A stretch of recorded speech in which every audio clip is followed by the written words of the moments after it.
Hey, everybody, we are back. I always start with a bang there, Megan. This is another How to Succeed podcast, and it's brought to you by Sandler Training, the worldwide leader in sales, management, and customer service training. There's over 200 locations. If you need one of those, go to Sandler.com. If you have more than one location, go to Sandler.com as well, but check out our enterprise sales training team. My guest this week is Megan Miller. She's an intentional living expert, and we're going to talk about intentional selling.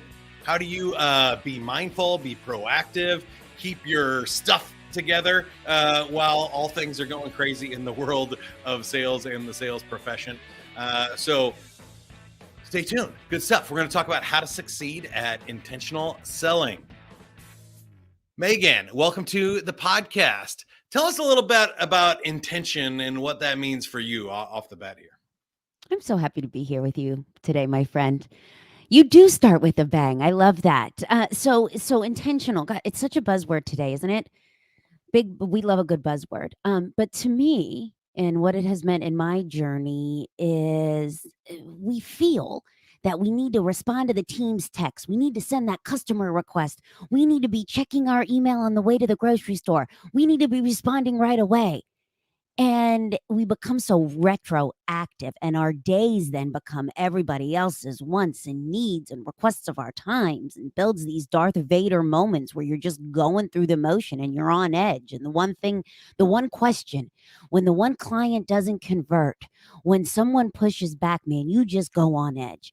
So I say all that to say intentionality is when you hit the pause, when you thoughtfully take a moment. You don't need to be responding right away. You thoughtfully take a moment to articulate a response, to think, does everybody need to be on this call? To ask yourself, what do I want from this? What is my objective? What does success look like to me? That to me is intentionality. I love this, and I love that it's very Sandler kind of thing. I know you have a cursory understanding of Sandler, but for me, David Sandler believed that sales professionals had rights, that Mm, they should have equal business stature in the meeting. They should be able to choose who they spend their time with, right, and not have to just jump when a customer says jump and respond to every single request. They should be able to pick and choose and qualify the buyers just as much as the buyers are qualifying the sellers. And that's what I heard in your opening remarks there a little bit, is that sometimes we need to take a pause, slow down, and be like, wait, am I doing the right thing right now? Am I talking to the right person? Should there be 87 people CC'd on this email? Like, let's do what actually moves the sales forward, or what's in the best interest of both the buyer and seller. So let's start with attitude here a little bit. And the comments are open. We're doing these live so that if you have a comment, you can chime in on LinkedIn, Facebook, YouTube, whatever. Ask a question of Megan and we'll respond to it. But my first question for you is, what are the common misconceptions that you see in sales? Why do you think salespeople burn out? They get frustrated. I think they get distracted a lot and kind of frantic in their sales behaviors. Why do you think that is? I love that we're live. I kind of feel like this is Saturday Night Live. Um, so Mike, to answer your question on the burnout, and I'm talking from someone who lived in sales for 15 years. So I look back on my journey, Mike, and I wrote this down this morning because I knew we were going to spend time together, and I thought it was so relevant. Universally, as sales folks, there's this beautiful DNA that we have, that's this competition meets empathy, meets we want to get the deal, we want to close the deal. It's like our sweet sauce, right? And I look back and I was so territorial. And if I was not getting the A player, if I was not getting the shout out from the VP of sales to say, Megan did it again, if I wasn't closing that deal, if someone else did it, I was pissed off. I was angry. And I think there is so much power in community over competition. And us salespeople sometimes think we need to guard what we're doing. It's our client, it's our thing, and we don't leverage anyone else. And there is so much power in community over competition. I guarantee what you are struggling to close, or the thoughts that you're having in here, mindset, that's another thing. That's a huge thing that I never worked on, was my own mindset. I'd get up, I'd flip over, turn over, I'd grab the phone, I'd start checking the emails. You do that for 3 minutes, Mike, and you have a 70% higher chance of having a bad day right in the morning. Again, back to Wow. intentionality. But I don't think a couple things. We don't leverage the people around us enough to help support us. Work smarter, not harder. You have a community of people here that want to support you if you ask and clearly ask. One. Two, we don't work on our mindset because we are so busy as exhaustion as a badge of honor. Mm. Hustle culture is big in sales for sure, right? You gotta make more calls, gotta see more people, gotta get more done than everybody else. And Sandler even said 50 years ago, like that's a bad idea. You Yeah. know, if you're just out there trying to make it rain proposals, you're going to be doing a lot of stupid stuff for people that will never buy from you. And so you gotta plan your day and work with intentionality. I think that's huge. And I love how you said, and don't we do this? So there's two types of stress that you have in life. There is your overwhelm that comes with life circumstances, right? Humans going through the journey, man, there will be things that come on our plate, whether it be with our family, with our kids, just life, right? You'll have that. But then there's this own sort of overwhelm that we create ourselves. I look back on my own journey, and it's so easy to point the finger at the job, at the customers, at customer service. God bless customer service. They always get the wrath, don't they? It's so easy to point the finger at everyone else, but the common denominator in it all is you. And when everything's important, then nothing's important. When you're frantically thinking, I should be doing more because everybody else is doing more, look at my gap to my number, and you're pinging out emails to your point, sending out proposals, throwing spaghetti against a wall, and you're just burning yourself out. And you carry this stress backpack on that you become immune to that you don't even realize. That's overwhelm that you created and that you have the power to change it. Love that. Now let's talk about the ideal situation. We stressed everybody out. They know they're stressed out. You know, this is a rough year. We've had a lot of volatility for the last 3 years. How do we actually sell with intention? What does a sane, healthy, well-minded salesperson look, feel, sound like? I was talking to a friend of mine the other day in sales world, and we were talking about how technology has become such a gift in our world, but yet it has also become the thing that we just focus on and we lose the sight of this human connection. Right? We Mhm. think we're robots and we're so quick to send the text, we're so quick to send the email. I think there's so much power. Like I'm hashtag back to basics. It has stuck around for all these years for a reason. So I think in sales we need to go back to the basics, get away from the whiff on what's in it for me as the sales individual, and begin to really ask, pick up the phone, have a conversation. Don't go right into your spiel of questions. Get to know, how are you really, like, there is so much power in building a rapport before you go right for the ask, and I think we need to get back to that. You know, when I think about behavior, this is doing the right thing at the right time, our goals, plans, and action. So I wanted to ask you, you specifically said starting the day, but we could talk about starting a Mhm. sales call or starting our week or month or quarter or two. What do you think are the ideal action items here? What would a good intentional day look like to you? Yeah. So I am a huge believer, and thank you, Mike, for this question because I this is so powerful. So for me, a couple things. One, I am a huge advocate in my mindset because I was so busy getting up and responding to the emails before I was even out of bed. So busy hitting respond to everything that I never even paused and intentionally took a moment to ask what I wanted. And I found that when I did these two things, it changed how I showed up.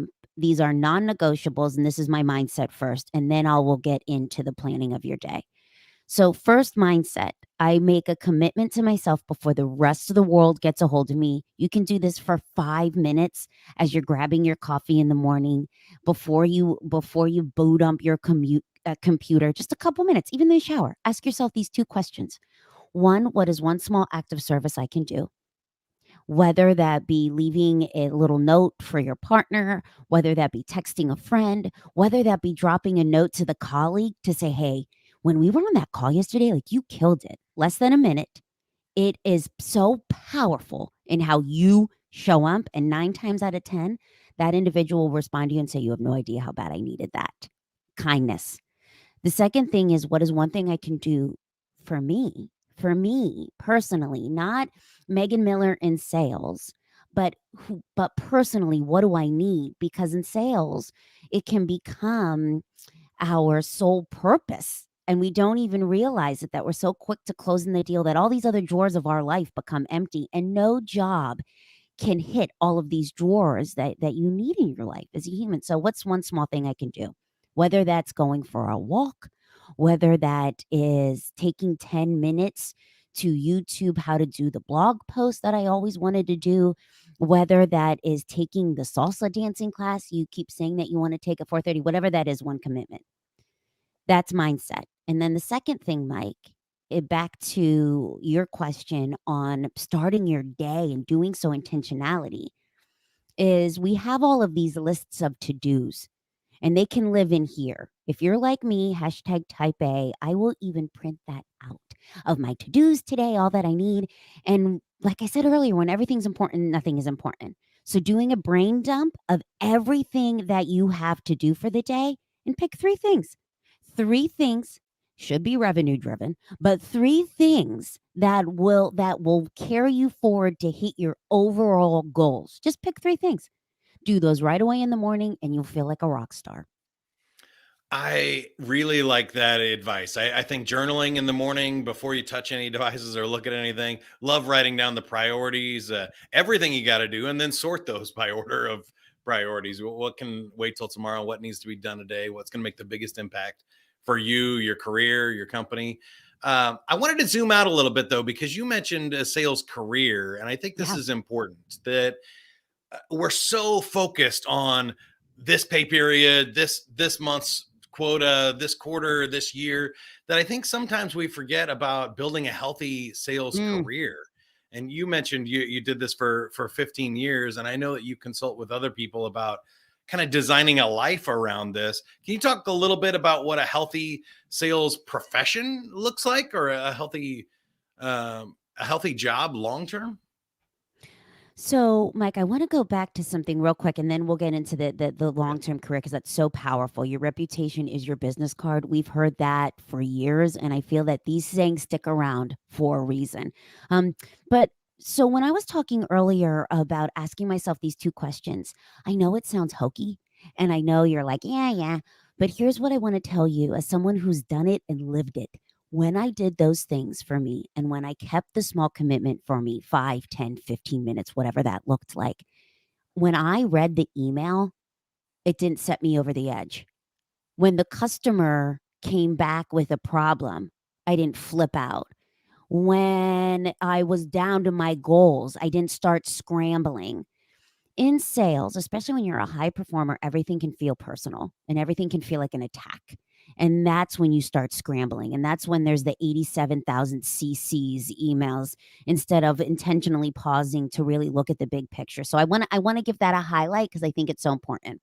And then to your question on healthy sales profession, now that I have started my own business, it is so interesting, Mike. These relationships that I had in 15 years that I did not realize would come around full circle to help me now as I build this business of intentional living. So I say that to say people remember not what you say, but how you make them feel. It's true. We've heard that from time and time again.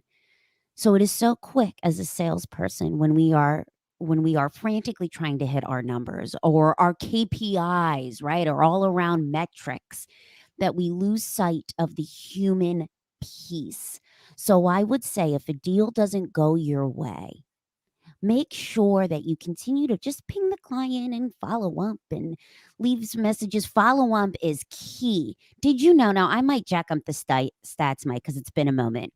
But I want to say like 90% of your sales competitors, they won't follow up more than twice or something like that. And now you have Yeah, to one reach and a out. half tries is the average. Yeah, for sure. Yeah.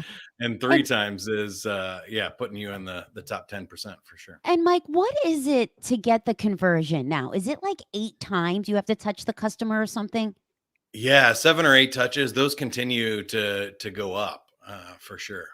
But Yeah. wow, last I heard officially was like 7. So I would say how I was successful in sales and how I see those relationships now, 15 years later, sometimes it takes a year and a half, 2 years, 3 years till you see the fruit of your efforts. So I would say don't get discouraged when you don't get the sale right away in the month that you immediately need it. Be strategic and leverage your CRM. I used to always say that was my Bible, and work smarter, not harder. So set up the future traces to continue to touch point the client. My biggest deal that I closed, Mike, it took me 2 years. And I remember everyone saying, let it go, Meg, let it go. And I just knew in my gut. That's the other thing. Your intuition, man, listen to that. But I continued to touch point the customer, not always with an ask, but just a, hey, I was just thinking of you, wanted to touch in. That's so powerful. I love that. And you mentioned 2 things that David Sandler himself said. One is the work smarter, not harder. The second one, though, I think is a little more counterintuitive, that people don't see this, that the day you're having a bad day and you sent the email or you didn't get a response, or you called and got the voicemail and nothing seemed to go right, you don't see when that person does open the email, forwarded that to somebody else, and that comes back around to you 90 days later, and you have a good day because you made a sale. You don't tie those 2 things together because there was a lot of invisible strings doing that in the background. So, David Sandler answer was, well, I might as well be happy every day because we're putting in the work, we're earning compound interest, we're building those relationships that pay off years later. It's impossible for us to see all of those 6 degrees of connections that happen around us. We shouldn't get frustrated when we have a bad day, and we shouldn't get too excited when we have a good day, because that day was predicated on all of those other days. So depending on your sales cycle, 6, 9 months, over a year, work that you did previous is paying off now. Those are really the days that you should have been happy. So I Mm, love what you said there. Now, we've mentioned a lot of techniques already, and you've gotten pretty technical with it, but I wanted to specifically ask you about intentionality. yeah. Do you think about that as mindfulness and practicing meditation, or is it really, are there any like tips or tricks that people could do to say, I want to do this? I'm with Meg. How do I start? I love that question on where to start because I say this all the time. In this beautiful world where we have any answer that we need, especially now with Chat GPT, that you can figure out the answer to just about anything you want with a little thing called your phone and Google. And if you're like me, you can take it into you take it into your bathroom and you can figure out any answer to anything by the time you're done in the restroom, but we don't move into action. That's our biggest barrier because of the conversations we have in here. So, to the person that knows they want to be more intentional, that is like, yes, Meg, I'm right here with you and Mike, and I feel like I'm running myself ragged, and that's the hardest conversation because we're never taught how to have it. I would ask you to do just this one thing. This one thing. When you get up tomorrow morning, don't go right to your phone and start scrolling the emails and start looking on the social feeds and start watching the news. I want you to take a moment. It doesn't have to be a long, drawn out process. I want you to take just a moment, and I want you to ask yourself, because the power of your questions is so powerful to what your life looks like, on these 2 things. Just what is one thing I can do today that'll make me happy? It's one act of service. And then I would say, if you're feeling overwhelmed with all of the to dos, write out everything you got. Like we said earlier, Mike, write out everything you got with the brain dump and pick 3 big things. It's so powerful. I know it sounds so simple, but it's the simplest things that we know we should do, but we don't do because as humans, I don't know what it is about us. I wish I could figure it out, but we think it needs to be so difficult and so hard, and we need to be exhausted and we need to be struggling. And if it's not, then we're not doing it right. Sometimes these simple, small acts have the biggest power in how you show up, which changes everything. So great. And I think you can repeat that as much as needed, right? If you're stressed out and you lost it all by lunch, take a moment for yourself, refocus, bring that back to intention. Great advice there. Now, I wanted to get to know you a little bit better. We're talking with Megan Miller. You can find her at megan-miller.com, intentional living expert, and she spent a long time in sales. So she loves working with salespeople here. Check her out at megan-miller.com. Megan, at this point in your career, how do you define success? Mike, I love this question. I about just had like a church service moment where I about jumped out of my seat. I love this question. So, we were talking earlier about Dr. Ben Hardy being at the Sandler Summit. I love that you guys brought him in. Please read his books or listen to him on audio. Or, Mike, you were telling me about his YouTube channel. I love him. He had written a book. This is how I first got acclimated with him, co-authored The Gap in the Gain. Oh, it's such a great book for especially us high performing go getters where you are constantly thinking of the next tier, right? Like you're sprinting up this ladder of closing the deals, hitting the numbers, getting the promotion, yada, yada, yada. And you're always living in gap mode to the next thing. I'll be happy when, I'll be happy when, I'll be happy when. And what Dr. Ben Hardy unpacks in this book, The Gap in the Gain, which was so powerful for me, is this little exercise about what does success look like for you. So my whole life unintentionally, it was about comparing myself to everyone else. Where was I as a salesperson on the list? Was I getting number one? Because if I wasn't, then I was angry and I was working harder. When I started this movement in my own business, when I closed a deal, I was like, great, next deal, great, next deal. And I caught myself getting on this ladder. And Mike, this exercise in the book that was so powerful was really taking a moment of silence, again, back to the silence, pen to paper of asking yourself these specific questions on what success looks like to you. And when I did that, Mike, with a couple moments of silence in the morning before I let the rest of the world in, I realized that I was so much more successful than I gave myself credit for because it wasn't about the clients converted. It wasn't about the revenue. Yes, all of those things are great. But what it was about for me that I didn't even take the time to think about was having dinner with my husband at night and truly being present. It was being able to work from anywhere at any time and do it with passion. It was getting a message from someone that said that, my content really motivated them and they needed it. It was those sorts of things that I was so busy focused on the numbers and the things that I did not even realize that I was so much more successful than I gave myself credit for. Great answer. Now I'm going to ask you the opposite question. Was there a failure you're most proud of in your sales career, or a particularly hard lesson learned that you'd like to share with everybody? Oh my God. The lessons they keep coming. I tell you what, I have had many Darth Vader moments.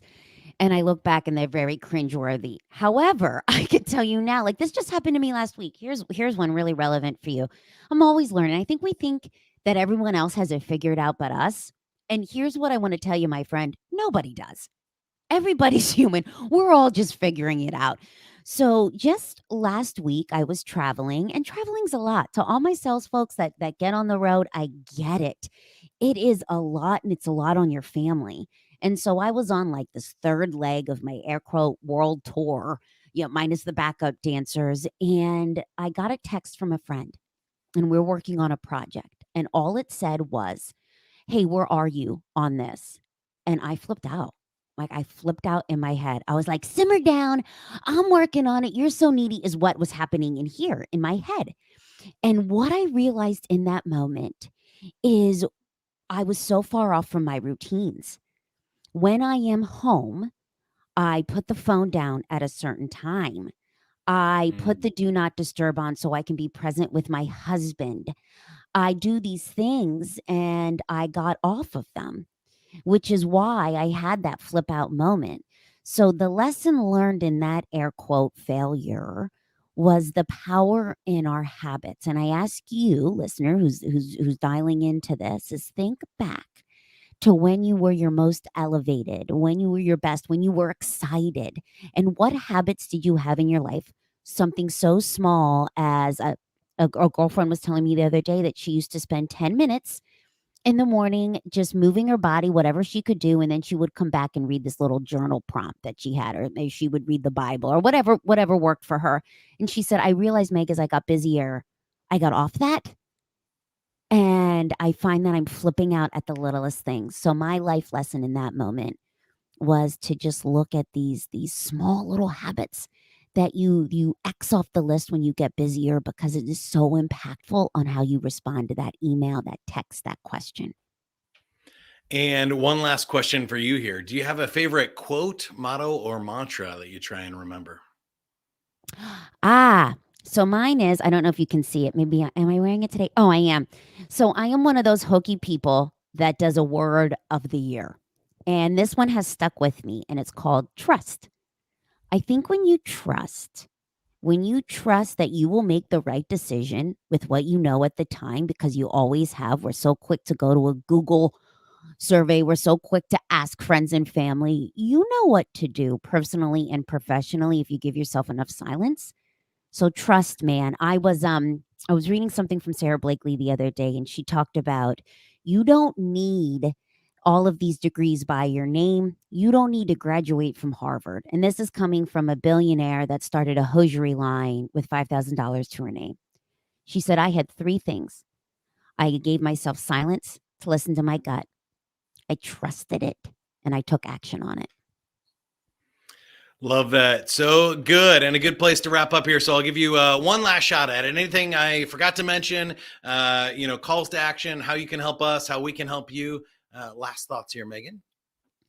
Mike, I just love this community that you're building. I think that there is so much power in community. How quick we forget that in the busiest of our lives. And there's this study that has been done since the 1930s, and time and time again, the happiest people in the world have this common denominator, in its relationships. So my nugget to you, my friends, is when you are so busy saying you can't go to the networking event, or you can't go to the family event, or you can't do the thing because you're too busy, make the time to say yes, because connection is so powerful. And if you loved this conversation, this intentionality that my friend Mike and I are talking about, I would love to welcome you into my tribe. Come to megan-miller.com. We're here with open arms. Sounds great. Megan, thank you so much for being on the podcast, and thank you for sticking with us until the end. So if you haven't already, make sure you subscribe to the podcast in your favorite app. It's on all of them. Make sure that you reach out to a local Sandler trainer. If you need help with your sales management, growing your business, you're an entrepreneur, go to Sandler.com. A ton of free resources like this. There's also a local training center you can reach out to. Or again, if you have multiple locations, reach out to our enterprise team. We help everybody from individuals all the way up to Fortune 500 companies. The How to Succeed podcast is brought to you by Sandler, the worldwide leader in sales, management, and customer service training. Find more information at Sandler.com. We'll see you next time.